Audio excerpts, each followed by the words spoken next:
সম্মানিত গাইজ, আসসালামু আলাইকুম ওয়া রাহমাতুল্লাহ।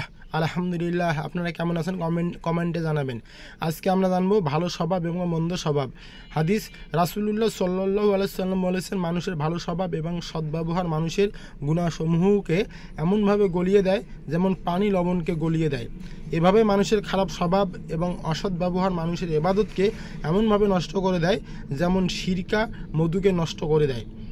হাদিস, রাসূলুল্লাহ সাল্লাল্লাহু আলাইহি সাল্লাম বলেছেন, তোমাদের মধ্যে আমার নিকট সর্বাপেক্ষা বেশি প্রিয় পাত্র এবং কিয়ামতের দিন সর্বাপেক্ষা বেশি আমার নিকটতম সেই ব্যক্তি যার স্বভাব চরিত্র ভালো হবে, আর আমার নিকট সর্বাপেক্ষা বেশি অপ্রিয় ও অপছন্দনীয় এবং কিয়ামতের দিন সর্বাপেক্ষা বেশি দূরবর্তী সেই ব্যক্তি যার স্বভাব চরিত্র মন্দ। তো সম্মানিত গাইজ, আমার এই ভিডিওটি ভালো লাগলে আমার এই চ্যানেলটি অবশ্যই সাবস্ক্রাইব করবেন। কমেন্টে আপনাদের মূল্যবান মতামত জানাবেন। আসসালামু আলাইকুম।